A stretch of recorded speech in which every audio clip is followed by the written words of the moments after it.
Imagine a thick, heavy envelope arrives in the mail. You slice it open, pull out a stack of faded legal documents, and realize you are the sole owner of a historic, overgrown villa in a country you have never visited. This is the situation for Henry, an Englishwoman living a careful, contained life. She lives in a tidy world she assembled like furniture in a room she doesn't quite occupy. Then comes the letter. She has inherited an ancestral estate thousands of miles away in Pondicherry, India. This claim survived purely through a quirk of colonial history and forgotten paperwork. According to the legal system, that old, glowing tether stretching halfway across the globe holds absolute weight. The property is hers. When you look at history through ledgers and property titles, the past looks like something you can simply pack up and claim. But this paper reality is often a fragile projection. The heat and the humidity of Pondicherry immediately challenge the rigid expectations she brought from her quiet life in England. When she finally tracks down the address behind a gate thick with vines, she finds the house is not a vacant time capsule waiting for her arrival. It is a home. A local Tamil family has been living inside for decades.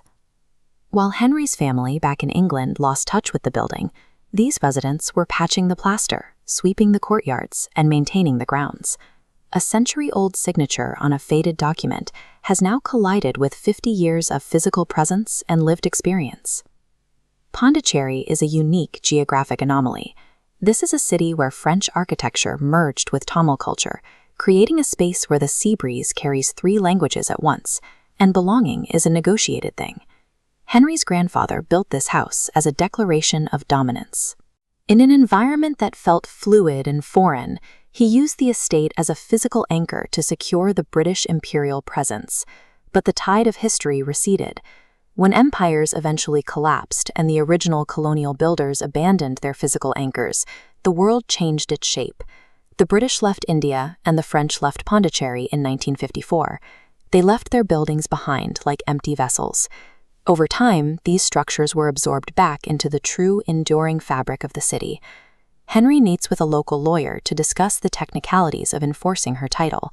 She wants to understand the legal process for removing the family currently occupying the house. The lawyer presents a sharp paradox. The law will validate a forgotten piece of paper from a century ago, and that single document will outweigh decades of daily care and human habitation. Henry begins to see that the Tamil family are the rightful, current stewards of the home. They were there when no one else was, keeping the house from crumbling into the red soil. The law can answer who holds the technical right, but it cannot define who truly belongs. As Henry walks the streets, she begins to question her own motives. She traveled across the world to claim a house that her family had effectively abandoned for generations. She realizes she was looking for something solid to hold on to. She used her family's history as an anchor for a life in England that felt increasingly ghostly and detached. Her family's stories always treated India as a possession rather than an autonomous place. They saw the country as a backdrop that existed to serve the English identity. This inherited sense of entitlement to a space she never occupied is the most persistent psychological residue of empire. Henry abandons the legal claim. She chooses to leave the Tamil family undisturbed in the home they have maintained for 50 years.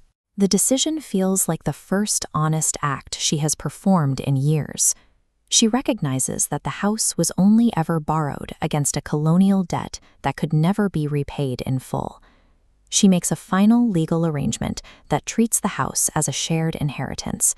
It becomes a building that belongs to the history of the city, rather than a single family tree. Legally possessing a place on paper is an illusion. True ownership is the grace and perspective required to simply let it go.